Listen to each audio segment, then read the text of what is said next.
So James Cameron is back with Avatar Fire. Wait a minute. For a movie made in IMAX, you need accessories just like that. Well, let's start again. So James Cameron has once again returned with a new part of Avatar, which is called Fire and Ash. And honestly, the reason we went for it, we didn't get to see that again.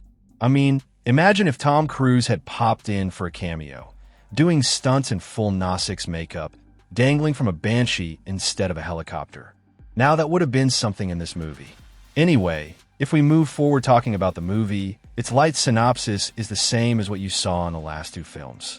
Humans want to capture Pandora. The Gnostics people don't want to let them in.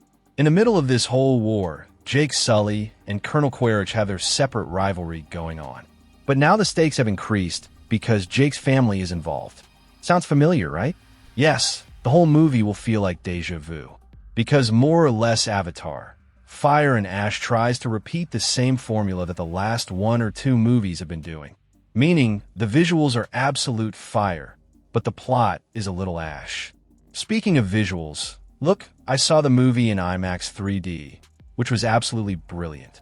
I cannot say what I witnessed on the screen. It was like a visual orgasm. If something like that exists, it was basically that. But even in that, there are some things. James Cameron decided to shoot this movie in two different frame rates. One is 48 frames per second, and one is 24 frames per second, which is the normal standard for movies. And the movie keeps jumping between them.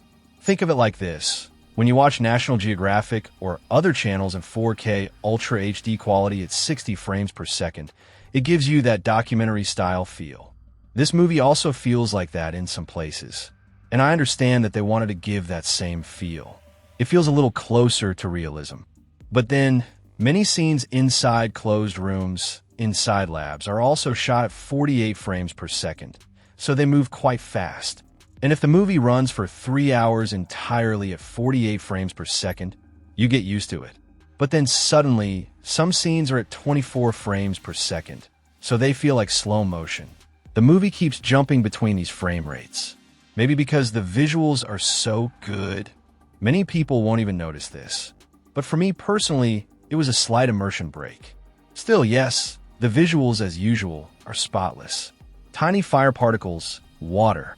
In fact, all the water sequences, half underwater and half above, make you feel like you're floating on the water with the characters. Whenever there's a splash, it comes on the screen as if it's hitting your glasses. It feels like it's hitting your eyes, and you try to wipe it off. It is really real. But apart from this, if we start talking about plot and characters, this movie doesn't do anything new. When the movie ends, there are no spoilers. You just come out feeling like you've seen the same thing you've been watching in the last two movies. I mean, the same fight between Jake Sully and Colonel Quaritch. Their families are entangled now, and they're trying to show a grand war, which is fine.